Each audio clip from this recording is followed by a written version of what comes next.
Au cinéma, on le découvre dans Le Maître de musique de Gérard Corbiot et Don Giovanni de Joseph Losey. José Van Damme, baryton belge de renommée mondiale, étonne déjà à l'âge de 12 ans. Il remporte alors Crochet, puis concours internationaux de chant.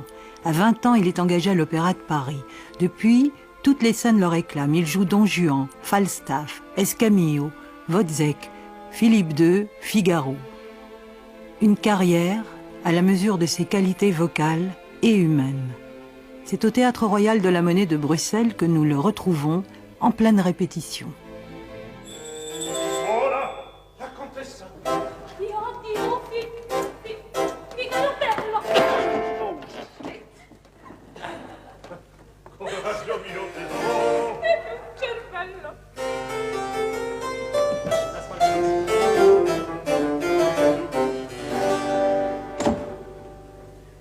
Bravo signor padrone. Ora incomincio a capire il mistero e a veder schietto tutto il vostro progetto.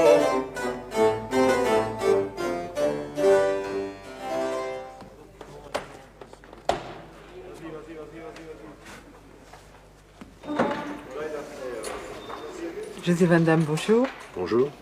Vous revenez de la répétition des Noces de Figaro.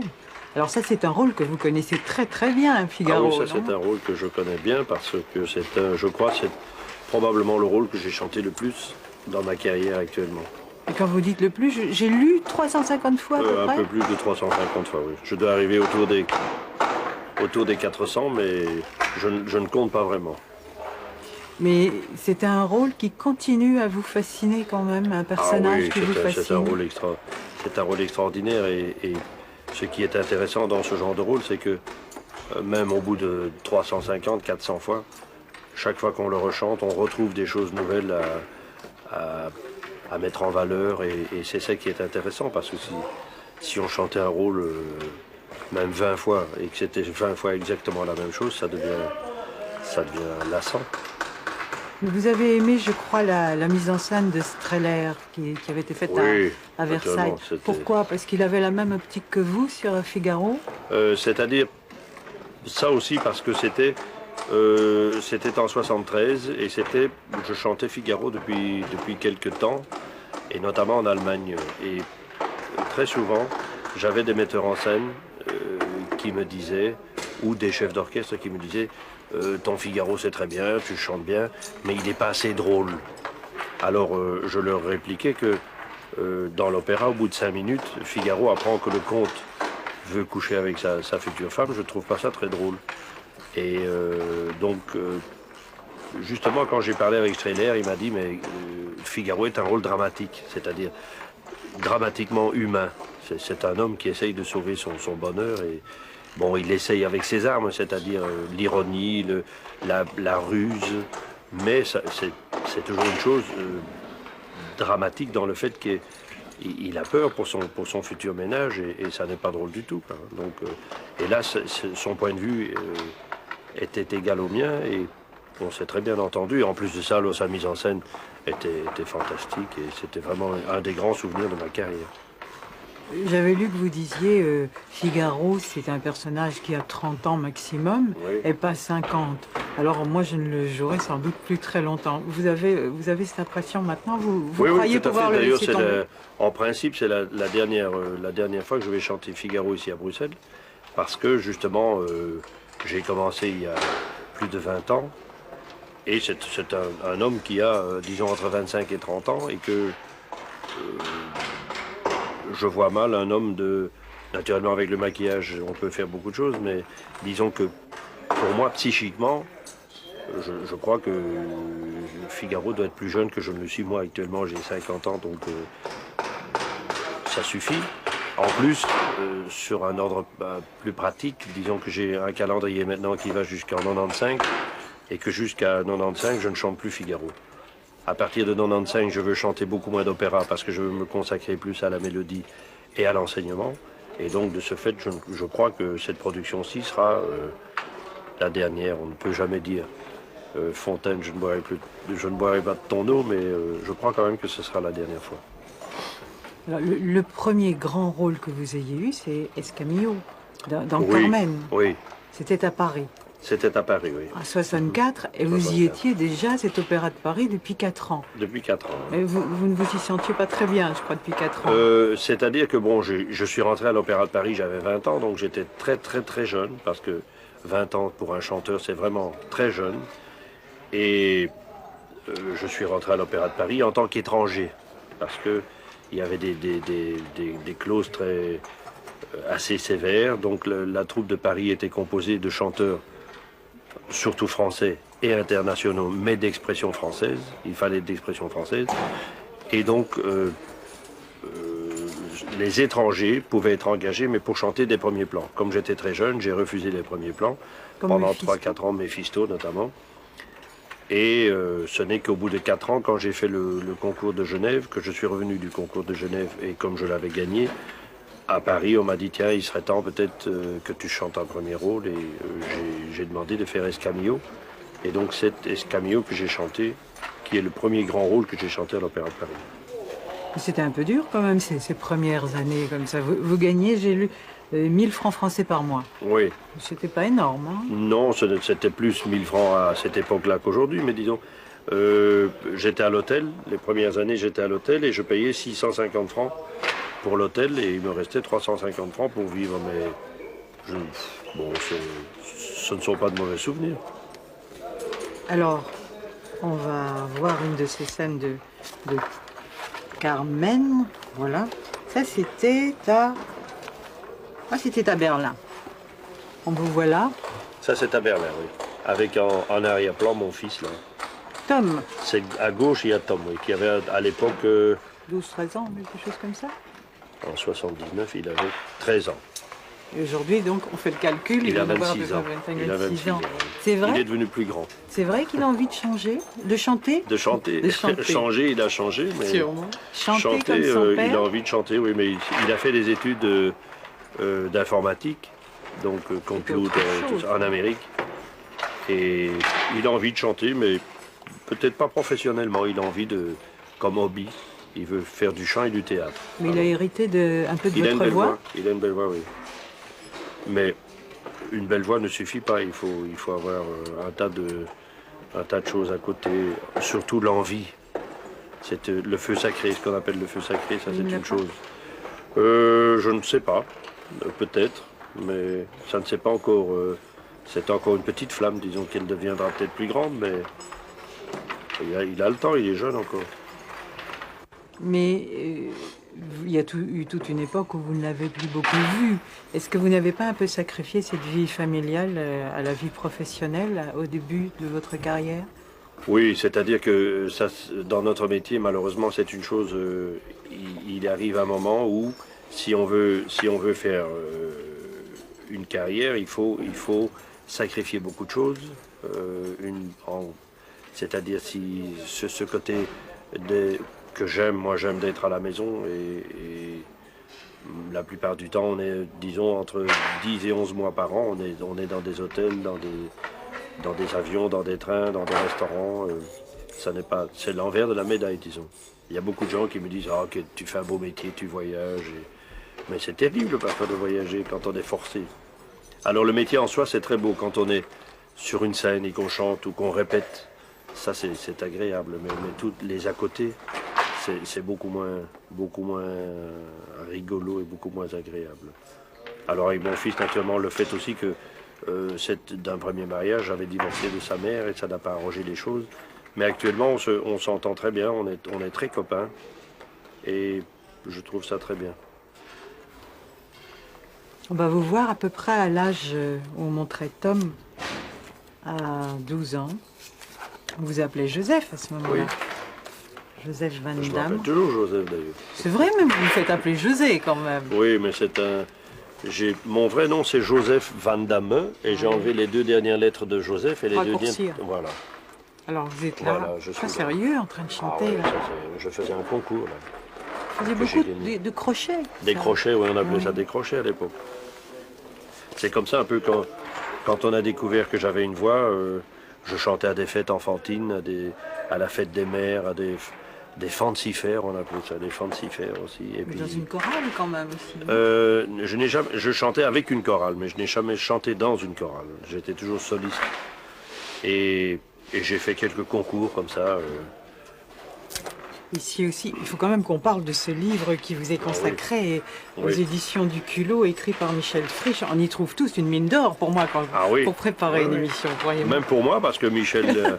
Vous a été- découvrez je sais pas, que je me redécouvre, disons, parce qu'elle a écrit des choses que j'avais totalement oubliées, parce elle a écrit à des théâtres, elle a écrit dans tous les théâtres où j'ai débuté, et elle m'a dit à telle époque, tu as chanté tel rôle, des rôles que j'avais complètement oubliés que j'avais chantés, et c'est vrai, c'est assez intéressant. À 17 ans, moustache. Oui, moustache et Et cheveux. vous ne vous appeliez plus Joseph Van Damme. mais Non, c'était José Damian. Pourquoi vous aviez pris un nom d'emprunt comme ça? Oh, une erreur de jeunesse comme ça. Oui, Parce que je trouvais... Vous savez, j'ai changé surtout Joseph.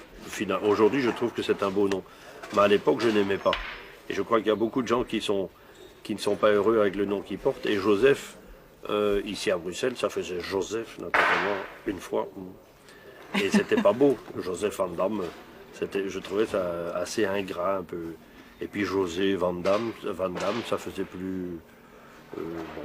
Mais Damian, ça c'était une époque où je chantais, parce que je passais parfois à la télévision aussi. Alors, mais ça a duré très peu de temps. Damian.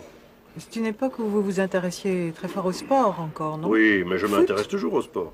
Mais j'en Football. pratiquais beaucoup. Ouais. À cette époque-là, j'ai fait 6 ans de judo. Judo, J'ai commencé à 14 ans jusqu'à 20 ans.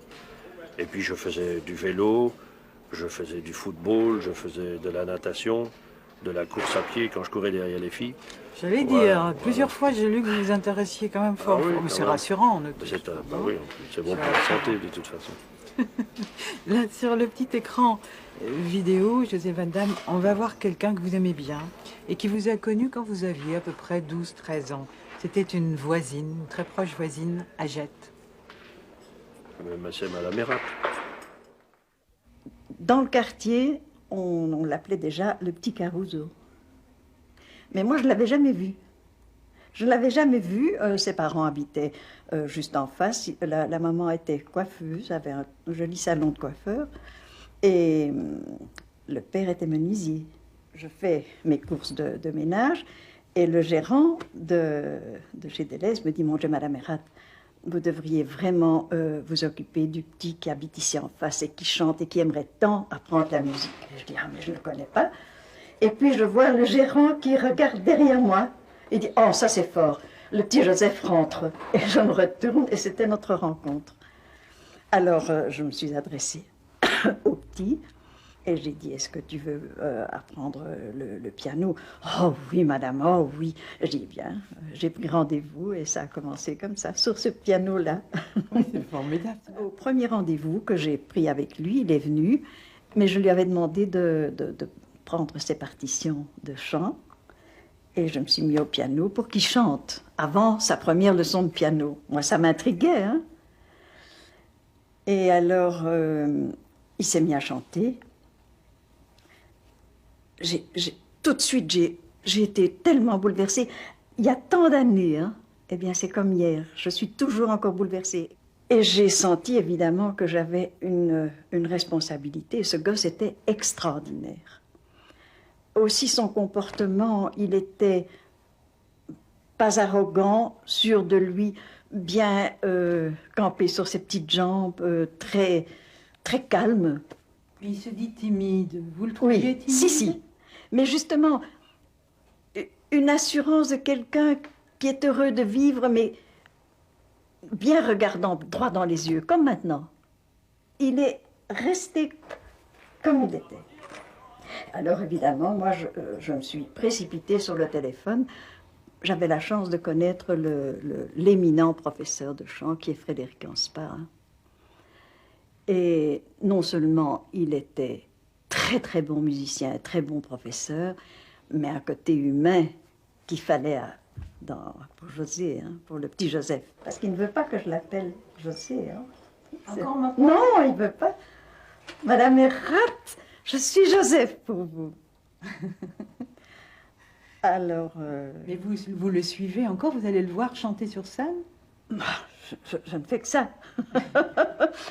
Je l'ai entendu il y a 10 jours, 2 fois dans les maîtres chanteurs à Marseille. Il a été extraordinaire, extraordinaire, vraiment. Mais vous retrouvez la voix qu'il avait vers ses 12 ans? Tout à fait. Et il avait à 12 ans cette même tessiture, déjà, actuelle. Et ce timbre, j'habitais un appartement, et cette voix est montée vraiment. C'était inimaginable. Je n'exagère pas. Et maman, qui était de l'autre côté de l'appartement, elle me racontait encore jusqu'à ces derniers jours qu'elle avait vraiment eu la chair de poule d'entendre ce petit garçon chanter comme ça. C'est merveilleux, cette dame comme ça qui parle de vous avec tellement Madame Hérat d'admiration. Vous savez, j'ai eu la chance, j'ai eu beaucoup de chance à mes débuts. Enfin, quand je parle de mes débuts, je parle de mes 11-12 ans, parce que j'ai d'abord eu mes parents, et papa en particulier, qui, lui, était, comme elle dit, menuisier ébéniste, donc il n'était pas du tout dans la musique.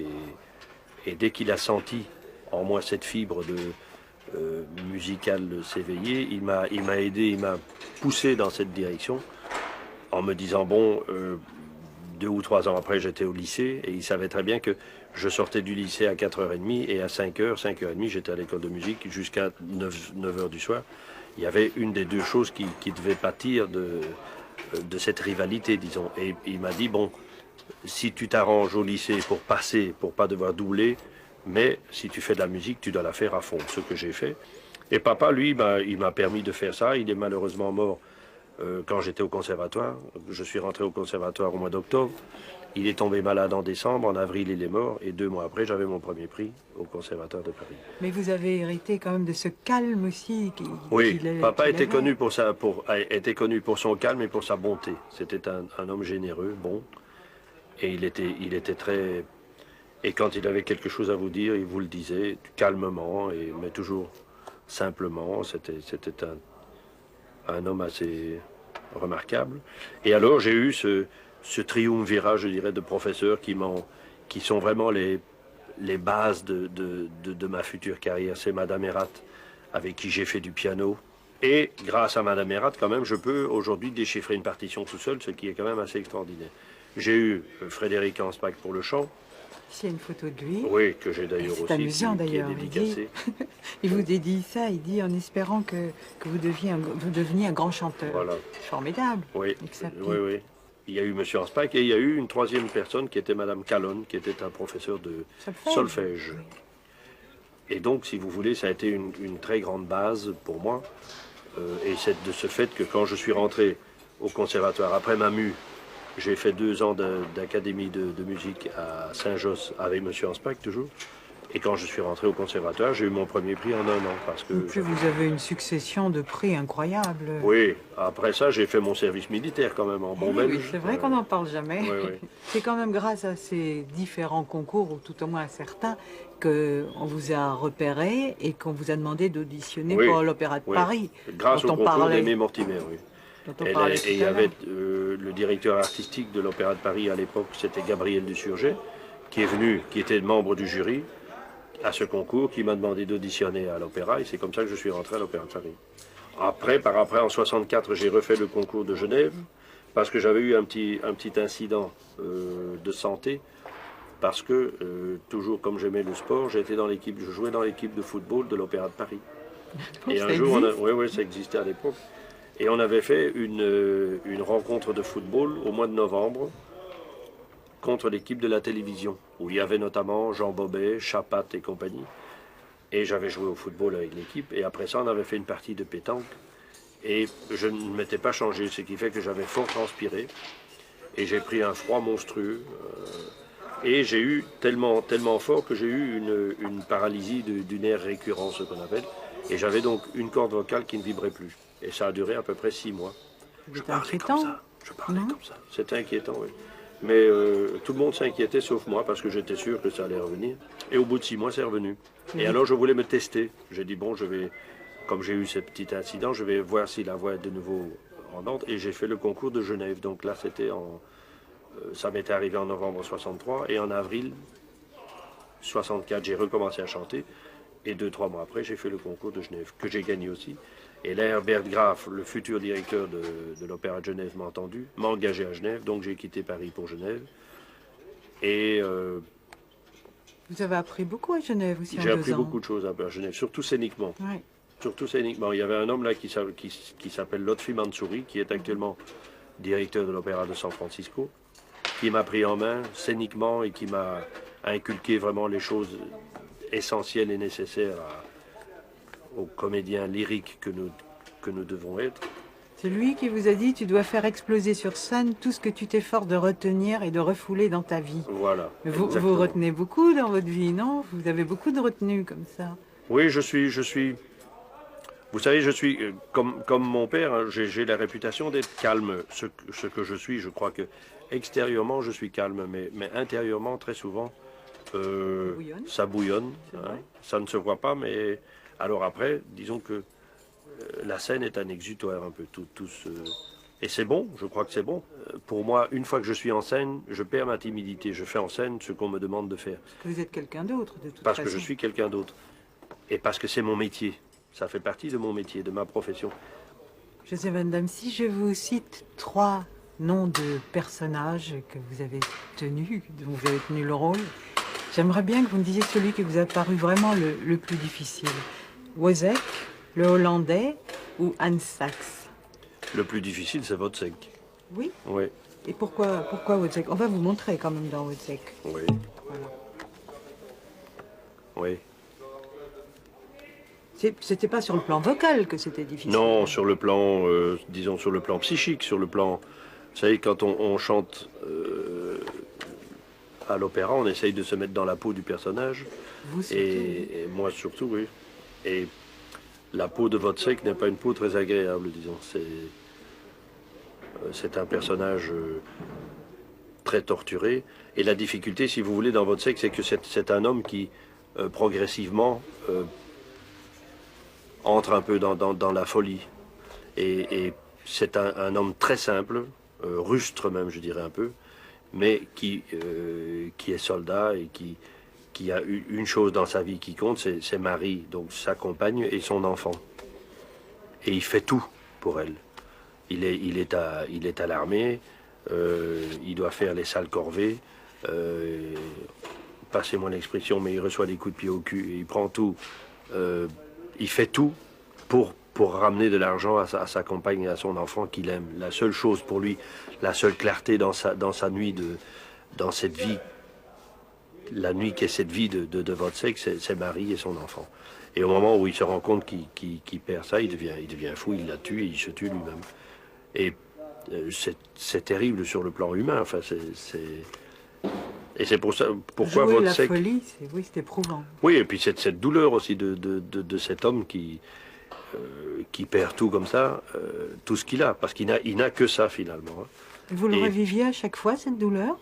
Ben oui, Vous la un petit peu ressentiez? quand même, un petit peu, parce que Oui. je vais pas dire que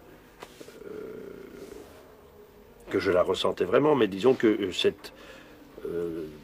cette impression, cette vie, je la ressens, quoi. Alors c'est pourquoi Wozzeck, je fais très rarement. J'ai fait 2 fois, peut-être, non? 3-4 fois, je crois. Je l'ai fait.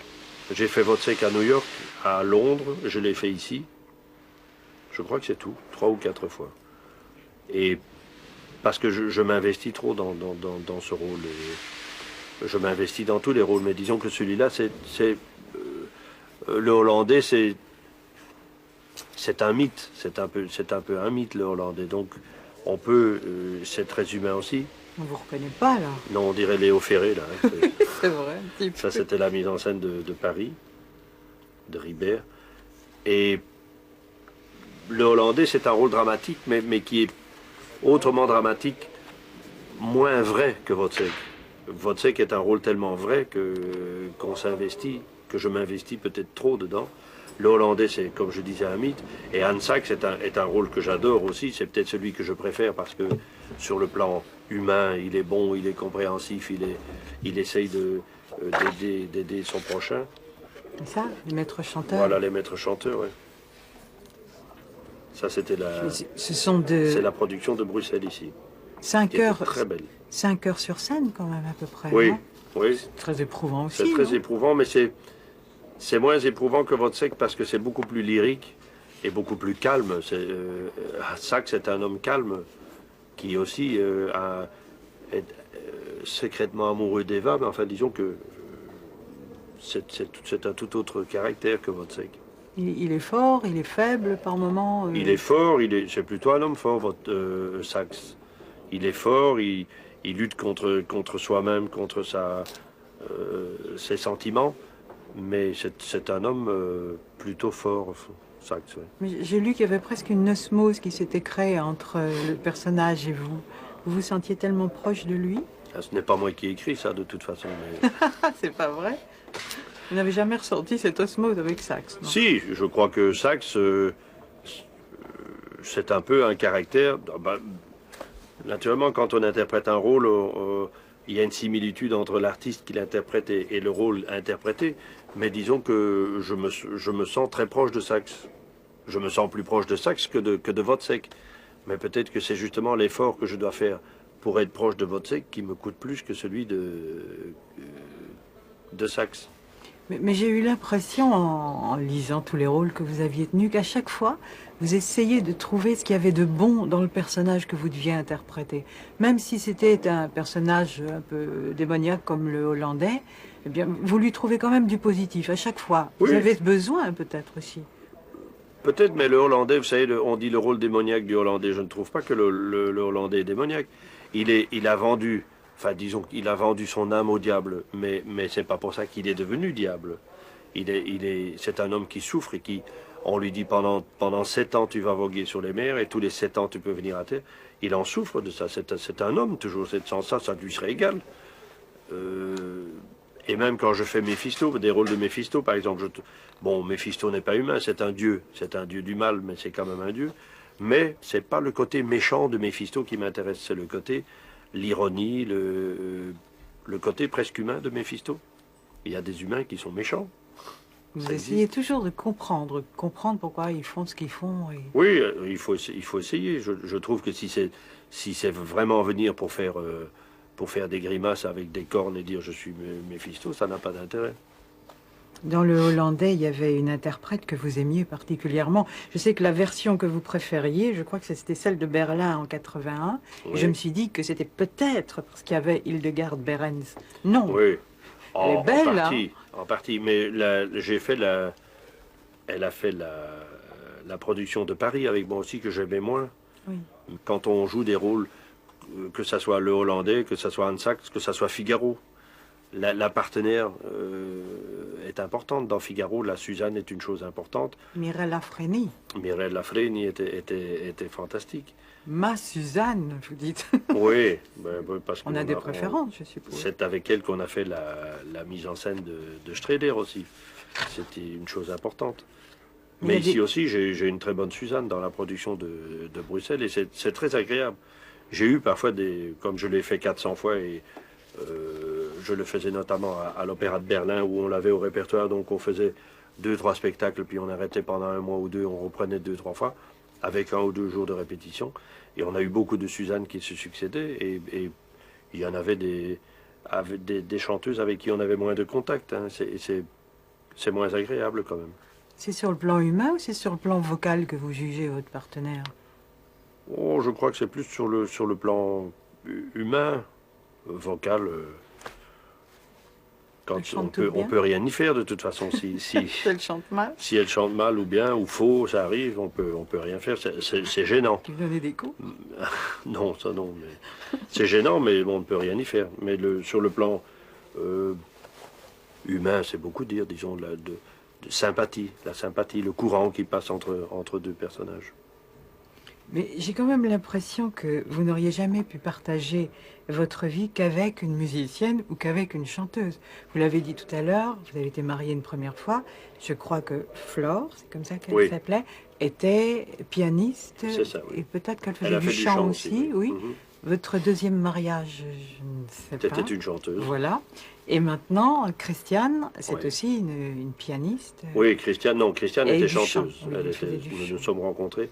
Christiane, c'était mon tout premier amour au conservatoire de Bruxelles quand j'avais 19 ans, et elle également. Et nous nous sommes rencontrés, la vie nous a séparés, c'est trop long à raconter tout ça, mais on s'est retrouvés, on ne s'est plus revus pendant 17 ans.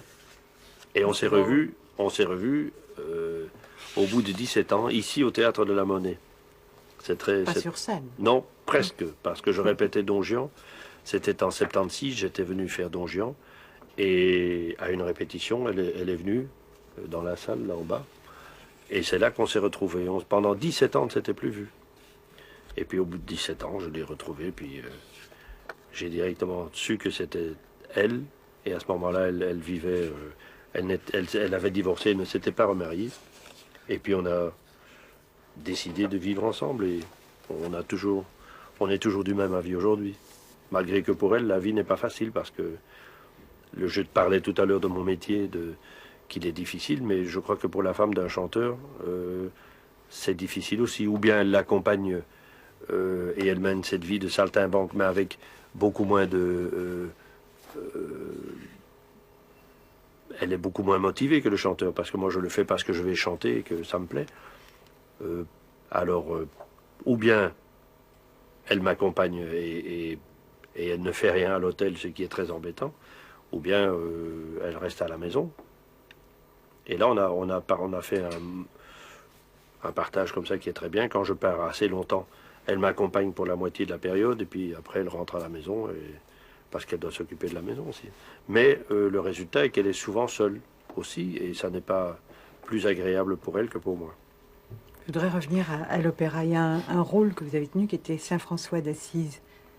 C'était une création que vous faisiez pour Olivier Messiaen. En 83. Alors, je crois savoir que la musique contemporaine, vous n'êtes pas spécialement attiré par elle. Non. Et vous l'avez fait parce que c'était Olivier Messiaen ou parce que c'était une nouvelle expérience que vous aimez aussi? C'est-à-dire que je n'aime pas, en général, je n'aime pas la musique moderne, je n'aime pas de la chanter, mais il y a des exceptions. On ne peut pas dire je n'aime pas la musique, je n'en fais pas. Donc, si vous voulez, le projet Messiaen était un peu différent parce que j'ai eu l'occasion de parler avec Messiaen pendant qu'il composait encore son opéra. Et on a discuté ensemble, il m'a demandé quelles étaient mes limites dans la tessiture de voix, donc quelle était la limite dans le grave, la limite dans l'aigu. Et il m'avait, au départ, déjà un peu joué des parties de son opéra, et je me suis rendu compte directement que c'était un faux opéra moderne. J'entends par là que pour la voix, la ligne de chant chez Messiaen est toujours très, très simple et très mélodique. Et c'est surtout le côté moderne de cette musique, c'est dans l'orchestre. Et c'est très souvent quand l'orchestre joue seul, sans les voix. Le problème actuellement, c'est que beaucoup de compositeurs contemporains traitent la voix comme un instrument. Et s'il est vrai que la voix est un instrument, c'est quand même un instrument avec lequel il faut être un peu... il faut faire un peu attention parce que c'est un instrument sensible. Et quand on vous demande de faire des sauts très étendus, du grave à l'aigu, très rapidement, ça n'est pas très bon. Et c'est ce qui arrive assez fréquemment dans la musique moderne. C'est vrai que vous allez reprendre Saint-François d'Assise au Festival de Salzbourg. Oui, c'est ça. Et donc là, au mois d'août. Et puis, on le reprendra. C'est une coproduction avec la Bastille, à Paris. Donc là, en décembre, on le refait à la Bastille. Mais vous avez des endroits comme ça que vous préférez, je suppose. Bruxelles, je sais que vous aimez bien, mais je me dis peut-être parce que c'est pas loin de Rebais.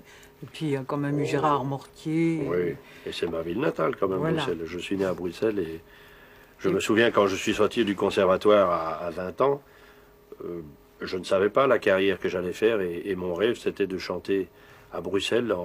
Je m'étais dit je vais peut-être commencer à Mons ou à Anvers. À l'époque, il y avait des troupes à Mons et Anvers, des petites troupes.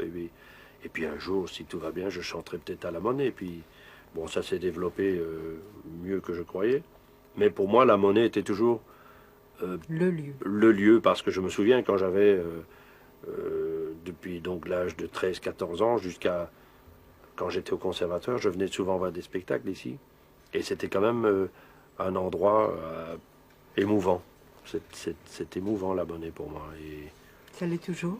Ça l'est toujours, oui. Ça l'est toujours. Il y a d'autres endroits que j'aime bien. J'aime bien chanter à Londres, j'aime bien chanter à Genève, j'aime bien chanter à Milan, naturellement. Mais la Monnaie, c'est quand même, disons, sentimentalement, pour moi, le premier opéra. Vous aimez bien Marseille aussi, non? Marseille aussi, oui, Marseille, ça fait plus de 25 ans que je chante à Marseille. Mais à Marseille, c'est le public que j'aime. Comme à Aix-en-Provence, alors peut-être. Non, ce n'est pas la même chose.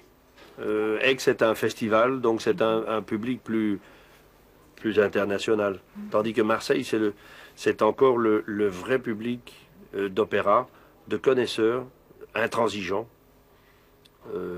parfois frisant, une intransigeance frisant parfois un peu l'injustice, mais Il siffle? il siffle.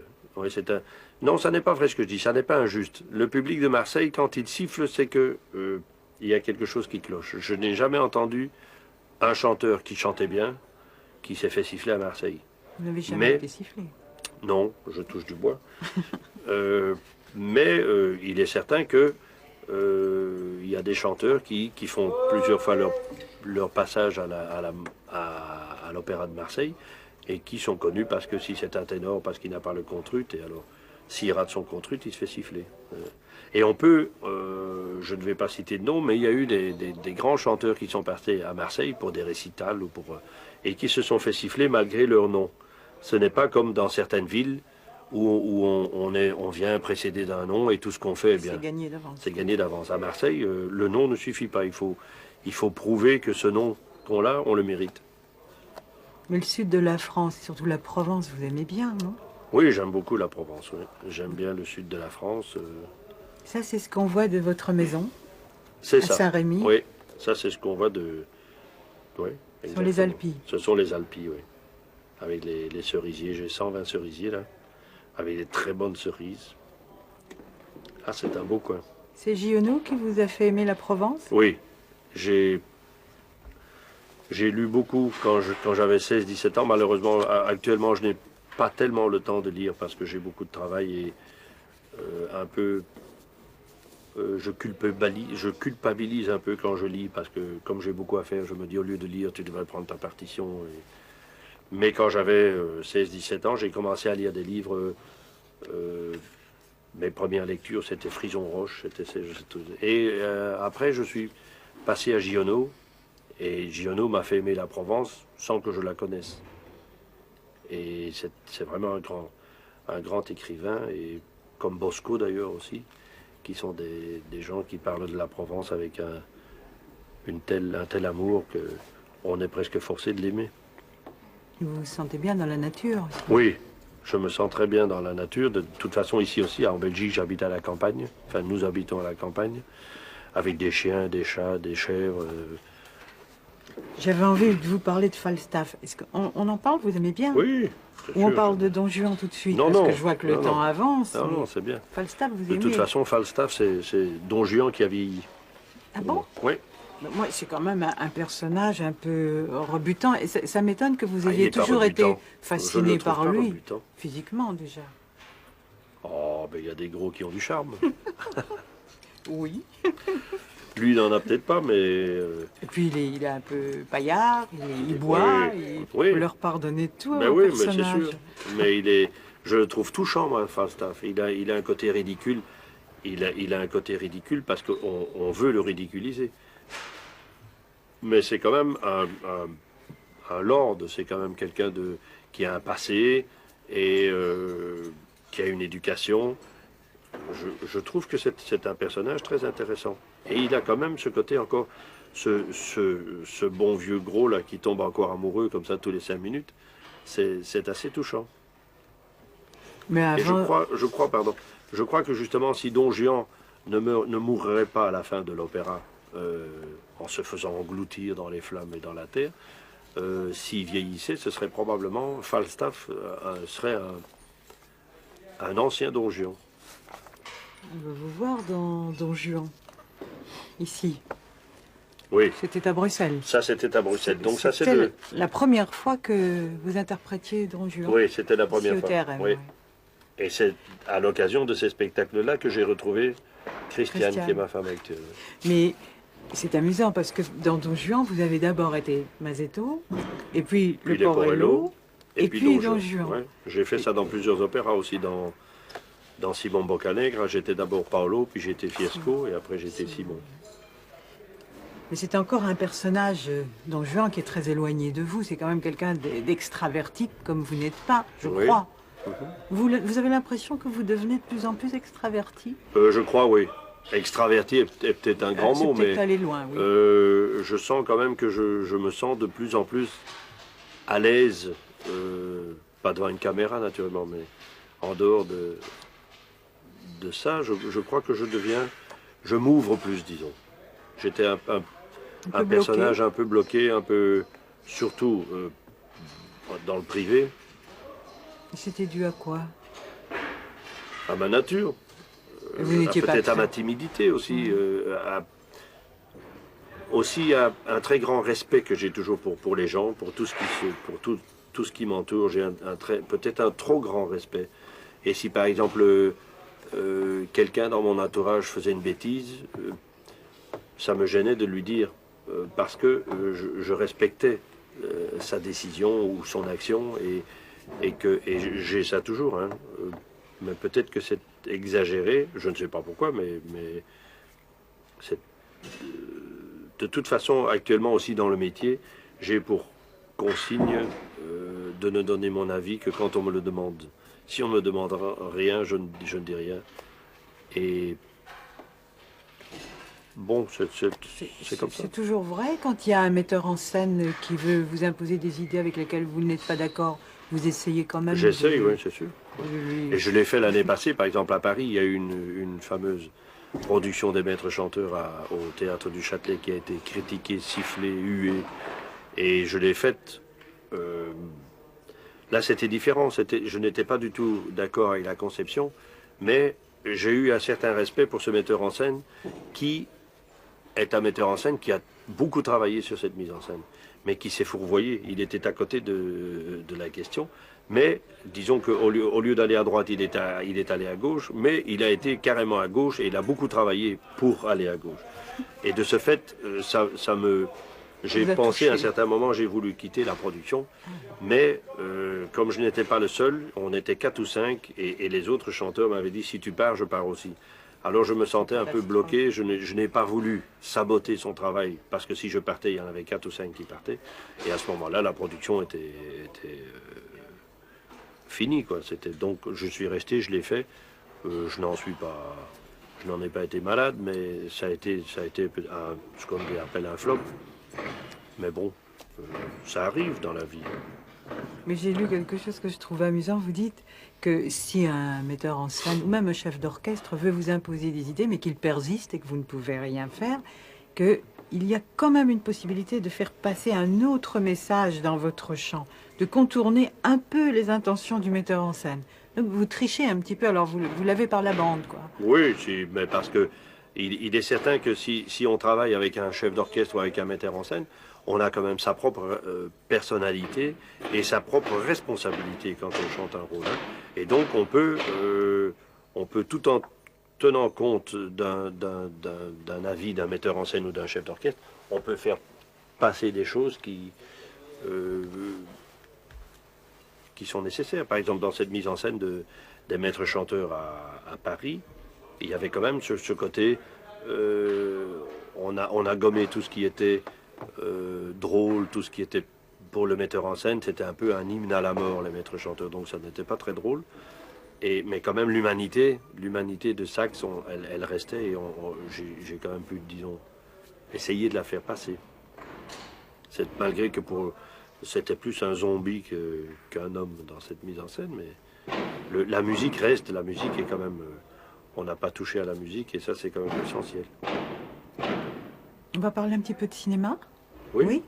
Alors, vous aviez joué avec André Delvaux au Babel Opéra.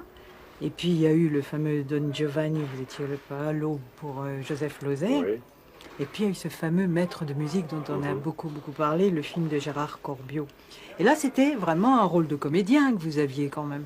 C'était un rôle parlé. Vous chantiez Oui, aussi, mais oui. c'était un rôle parlé. On va montrer la photo.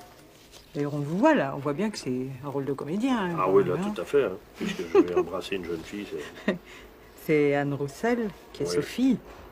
Alors vous avez crié depuis le début, quand on parlait du maître de musique, attention, attention, Joachim, ce n'est pas moi, ce n'est pas moi. Pourquoi? Il est trop dur. Non, C'est parce pas que vous. beaucoup... oui, ça de toute façon. Et beaucoup de gens croyaient que c'était un peu un genre d'autobiographie, mais ce n'est pas du tout ça. C'était basé un peu sur, la vie de chanteur que je mène, et ça a été un peu romancé. Alors, Joachim s'arrête parce qu'il est malade. Moi, je vais très bien, merci. Mais il a fallu, pour les besoins du film, lui faire dire des choses ou lui faire des choses que je ne ferais pas moi en tant que pédagogue. Mais ça, c'était l'idée de Gérard et elle était très bonne puisque le film a eu un succès énorme. Vous avez Et des points communs quand même. on a des points communs. Il était chanteur, je le suis aussi. Il s'arrête de chanter, je pense un jour m'arrêter aussi. Et... Mais au point de vue caractère aussi quand même.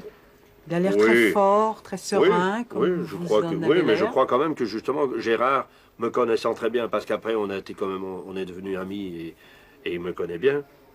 Je crois qu'il a un peu calqué le caractère de son personnage sur le mien pour me faciliter les choses. Mais j'ai eu beaucoup de plaisir à faire ce film et j'aimerais bien peut-être, bien que ça n'est pas vraiment mon métier, mais j'aimerais un jour refaire un film, mais où je ne chante pas du tout. Où je serais vraiment de fiction, où je serais uniquement comédien et ça serait peut-être un fou, hein, mais j'aimerais bien le faire quand même. Mais il est assez intransigeant. Vous êtes très tolérant, je suppose, et souple avec vos élèves. Non, pas tellement. Non. D'abord, je n'ai pas d'élèves, je ne donne pas de cours moi-même,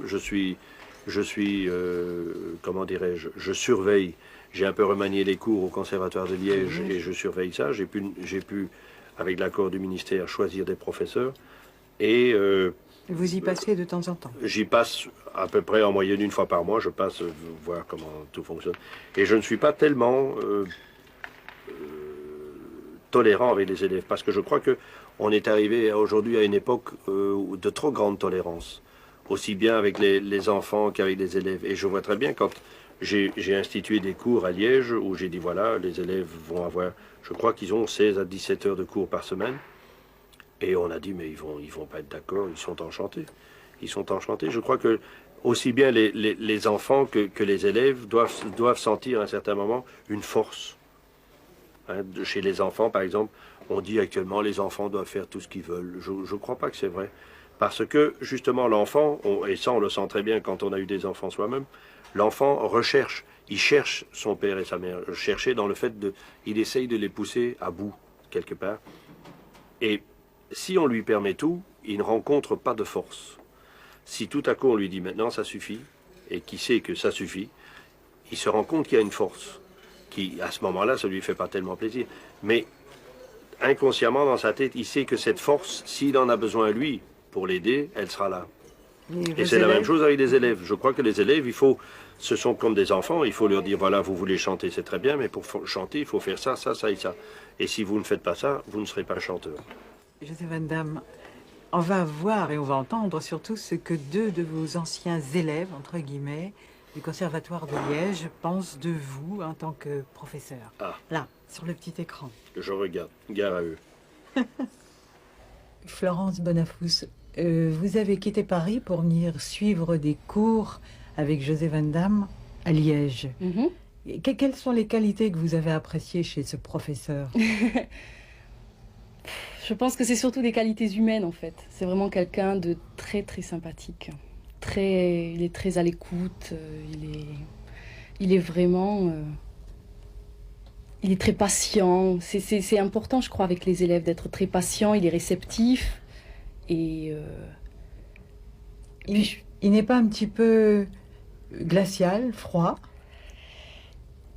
Froid, non. Non, mais il impressionne beaucoup. Alors, c'est vrai qu'on peut avoir ce côté... Je pense qu'entre personnes timides, on peut être intimidé par lui et en même temps, lui, il reste très comme ça. C'est vrai qu'il reste très... Non, il n'est pas distant, c'est pas le mot, mais il est effectivement très réservé. Donc, je crois qu'il écoute beaucoup et c'est cette écoute un peu qui peut le rendre comme ça. C'est pas quelqu'un de très volubile, de très bavard avec les élèves. Comme ça, il va pas être... être copain comme ça, directement, sans connaître les gens et tout ça. Je pense que c'est ça qui fait son air un petit peu comme ça, son œil bleu, très... Vous aimez bien ses yeux, vous me l'avez dit. Mais oui, je l'avoue. Vous avez l'impression d'avoir fait beaucoup de progrès grâce à lui? J'ai l'impression d'être allée dans une direction, enfin... Je peux dire que j'ai d'abord étudié avec Jeanne Berbier, qui était professeure au conservatoire, et Jeanne Berbier et José Van Damme s'apprécient beaucoup. Donc c'est vrai qu'en travaillant ensuite avec José Van Damme, j'allais dans une même direction. J'avais vraiment l'impression d'avoir quand même bien, avoir une bonne base qui pouvait m'aider à très bien comprendre ce que voulait dire José Van Damme. Mais je suis allée encore plus loin dans ces directions-là, enfin, dans la direction du souffle, de l'articulation, c'est des choses, il insiste beaucoup, et je crois que je suis allée plus loin, oui, là-dedans. On ne peut pas dire qu'il soit très pointilleux, comme peuvent l'être certains professeurs, mais il dit peu de choses, mais ce qu'il dit, ça suffit, et... Oui, ça suffit. Quelles sont les qualités que vous avez appréciées chez lui? Ses qualités, c'est quelqu'un de très placide, de très... une sorte de, comme je vous ai dit, une sorte de Bouddha, il me fait penser, oui, à une espèce, un peu un gourou pour nous, et c'est ce calme et tout ça qui nous aide beaucoup, même après l'avoir vu pendant une semaine, disons, je vous ai dit, on chante mieux, oui, c'est vrai, on chante mieux après un cours d'une semaine, une semaine après, le fait de l'avoir vu, cet être si calme, si posé, tout ça, on est imprégné et ça nous réussit. Vous chantez mieux. Oui. Maintenant, vous ne suivez plus de cours, ni l'un ni l'autre. C'est un conseil de José Van Damme aussi, ça? C'est aussi un conseil de José Van Damme qui aimerait que ses élèves se débrouillent seuls. Donc on se débrouille seul. Flo me contrôle, je contrôle Flo. Et certaines fois, on téléphone à José. Et puis on essaie de se voir et il peut nous écouter et rectifier. Vous avez des reproches à lui faire? Pas des reproches, j'aimerais qu'il soit plus là, mais je sais que c'est difficile pour lui parce que il est très pris. Donc je fais un appel du cœur. Voilà. C'est gentil comme reproche, hein. Ils veulent plus vous voir. Mais ils disent que vous êtes un peu un Bouddha, un gourou pour eux. Peut-être, je ne sais pas. C'est parfois étonnant de... Ça n'est pas... Non, je ne crois pas que c'est étonnant. Je crois que les élèves sont un peu intimidés. Peut-être... je crois que ça doit être intimidant pour des jeunes chanteurs de voir quelqu'un en face d'eux qui a réussi dans cette carrière où eux veulent se diriger. Et peut-être que si j'étais moins connu dans le métier, ça serait moins intimidant. Je serais peut-être moins gourou à leurs yeux que je ne le suis. Il est vrai que je suis calme. Je dis très peu parce que, par exemple, quand j'écoute un élève, je ne veux pas l'arrêter toutes les 2 minutes en lui disant « tu as fait une faute là, tu as fait... » D'abord, je le laisse chanter son air pratiquement en entier, et puis je reprends et je lui fais des remarques. Il est inutile de faire, sur un air qui dure 4 minutes, par exemple, de faire 15 remarques différentes, parce qu'il va les oublier. Alors il faut, je crois, je fais les remarques les plus importantes, et en sachant très bien que les autres, j'aurai l'occasion de les faire plus tard. Donc les choses importantes, si c'est quelque chose qui cloche avec le souffle ou avec l'articulation, j'en parle, l'ouverture de la bouche. Il y a d'autres choses, par exemple, s'ils font des erreurs en allemand ou en italien, je ne vais pas trop insister parce que ça viendra plus tard. On ne peut pas non plus, je crois, faire peur à l'élève en lui disant 15 choses différentes parce qu'il va se décourager. Et on n'est pas là pour ça, on est là pour les encourager et pour les faire progresser. Mais gourou, Bouddha, ça veut aussi dire sagesse, ça veut dire beaucoup de choses. Non, mais ça, ils sont jeunes, ils savent pas. Mais vous avez quand même ce pouvoir, et ça tout le monde le dit, le pouvoir d'apaiser votre entourage. Oui. Et il faudrait demander l'avis de ma femme, là, pour voir. Oui, elle n'est pas là. Mais j'ai lu que vous disiez que ça viendrait peut-être d'une manière de vivre. ou d'une manière de respirer. Vous attachez beaucoup d'importance à Oui. la respiration. Alors il faut que vous m'expliquiez. Descendre très bas, le centre de gravité de son corps stabilise un équilibre physique et psychique. Oui. Mais c'est pour tout le monde ou c'est pour les C'est chanteurs? pour tout le monde, ça, oui. Vous C'est allez pour tout le monde. m'apprendre c'est- après. Non, c'est assez... Vous savez, vous avez déjà, certainement, peut-être que vous avez fait vous-même du yoga ou du zen. Il y a beaucoup de gens qui font le yoga et le zen. Et ces deux pratiques sont basées sur le souffle. C'est-à-dire, il faudrait penser que l'être humain n'a pas de jambes et que son centre de gravité, c'est son souffle. Parce que si vous êtes par exemple nerveuse, il suffit de respirer très bien pendant une dizaine de fois ou une quinzaine de fois pour que ça vous calme. Et si vous possédez cette respiration qui est donc basée sur le diaphragme, je ne vais pas commencer à donner un cours de chant ici, mais vos poumons se remplissent parce qu'il y a une contraction du diaphragme qui se fait, et de ce fait-là, il y a un appel d'air qui se fait dans les poumons, et vos poumons se remplissent. Normalement, si on laisse aller le mécanisme tout seul, le diaphragme va remonter, vos poumons vont se vider. C'est l'inspiration et l'expiration. Mais si vous contrôlez, si vous apprenez à contrôler cette contraction du diaphragme en la maintenant avec votre souffle, ça c'est les premières bases du chant, ce sont les premières bases du yoga et du zen, et c'est une action apaisante. C'est une chose qui vous apaise de bien respirer, de bien contrôler tout ce système. Donc, si vous faites du chant, automatiquement c'est une chose qui est apaisant. Non seulement la respiration, mais le fait de chanter aussi, vous émettez des vibrations, et bon, tout ça c'est très technique. Ça voudrait dire que tous les chanteurs sont des êtres sereins, calmes. C'est pas toujours vrai. Non, mais en général, les chanteurs sont des gens assez calmes. Il y a des nerveux, des hyper nerveux, ça existe, mais il y en a vraiment très peu. Quand je pense à, disons, aux 20-25 grands chanteurs que je connais comme ça, il y en a peut-être 2, 3 qui sont des êtres vraiment nerveux, et les autres sont des gens assez... On a tous le trac, naturellement. Mais le trac, c'est autre chose. Le trac, c'est une nervosité de scène, de métier, je dirais. Hein. Nécessaire. Mais, nécessaire. Mais en dehors de ça, les chanteurs sont des gens assez calmes. Je voudrais pas qu'on se quitte sans parler quand même de vos grands projets. Bien sûr, vous allez faire des récitals, vous allez continuer à en faire, peut-être chanter Jacques Brel. Je sais que vous aimez ça. J'aime beaucoup Brel, oui, mais enfin, c'est très difficile de chanter Brel, surtout après lui. Et alors, ce fameux projet dont vous parliez tout à l'heure dans le sud de la France, aussi bien à la Chartreuse de Villeneuve où il y aura une petite partie, Oui. et puis vraiment au théâtre lyrique de Marignane qui est en construction Oui, en ce moment, où vous allez vous occuper d'une académie internationale d'art lyrique. c'est ça. Ça, c'est un grand projet. C'est un grand projet, c'est un projet qui me tenait à cœur et qui commence à se développer vraiment très bien. J'ai eu plusieurs contacts en France ces derniers jours. Et donc ce serait, si vous voulez, une académie qui durerait 1 an, où on inviterait des élèves qui sortent des conservatoires, donc c'est post-conservatoire, ou même des jeunes professionnels qui veulent encore un peu se spécialiser, se perfectionner.